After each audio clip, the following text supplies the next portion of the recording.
Welcome back, dear viewers. We are discussing Plus 2 Biology chapter number 11, that is Biotechnology Principles and Processes. अपने पिछले video में हमने main topic शुरू किया था processes of recombinant DNA technology. तो उसमें हमने दो स्टेप्स किए थे पहले, isolation of genetic material and cutting of DNA at specific locations. उसके पश्चात जो हमारे डीएनए हमें मिलता है, हमें प्राप्त होता है, उसकी हमने एम्प्लीफिकेशन करनी होती है। तो तीसरा स्टेप है amplification of gene of interest using PCR. ये बहुत इंपॉर्टेंट क्वेश्चन है। पीसीआर पॉलीमरेज चेन रिएक्शन का क्वेश्चन आता है एग्जाम पॉइंट ऑफ व्यू से। So PCR stands for polymerase chain reaction. This technique was developed by Kary Mullis in the year 1985.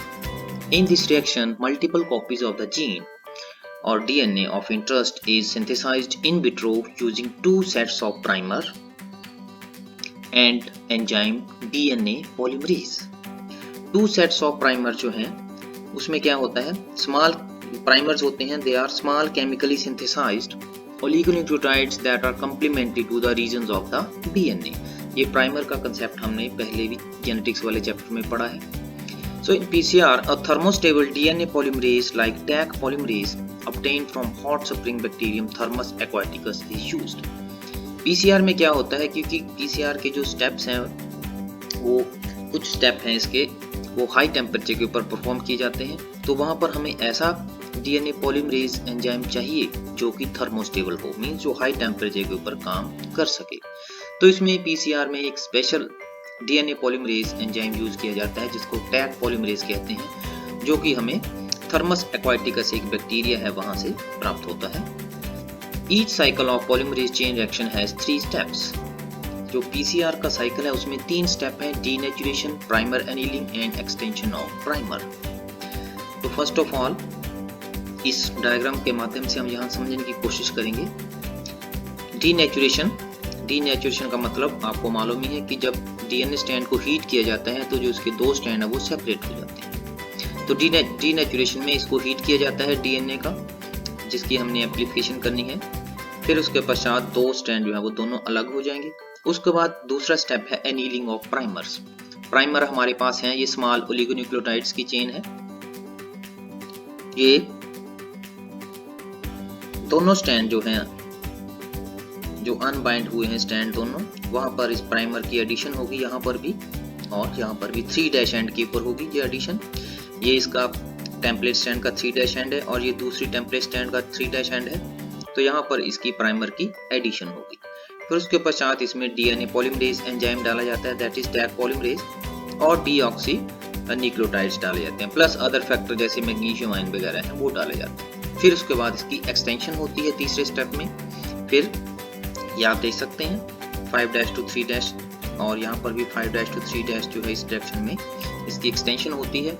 और इस प्रकार से एक डीएनए मॉलिक्यूल के 2 मॉलिक्यूल बन जाते हैं after the completion of cycle, means double हो जाते हैं। तो फिर जितने भी हम चाहें इसके मॉलिक्यूल की, फिर दोबारा ये जो साइकिल है ये रिपीट किया जाता है। जो हमारे पास 2 डीएनए स्ट्रैंड बने हैं, इनको फिर हम नेक्स्ट साइकिल में रिपीट करते हैं, डीनेचुरेशन करते हैं, फिर एनीलिंग, फिर एक्सटेंशन। तो ऐसे 4 बन जाएंगे, फिर उसके बाद 8 हो जाएंगे। ऐसे करते करते we can have large number of copies of DNA. So in denaturation, the target DNA is heated to about 94 degrees centigrade. It separates the 2 strands which are now ready to act as templates, जैसा कि हमने देखा diagram. In annealing, the nucleotides primers allow hybridize to each of the single-stranded DNA template at its 3' end. This step is performed at low temperature.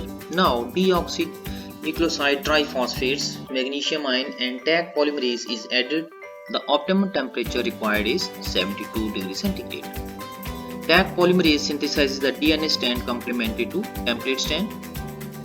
तो जो Taq polymerase होता है वो DNA strand की आगे सिंथेसिस करता है complementary strand के template strand के complementary उसके न्यूक्लियोटाइड उसमें ऐड करता है।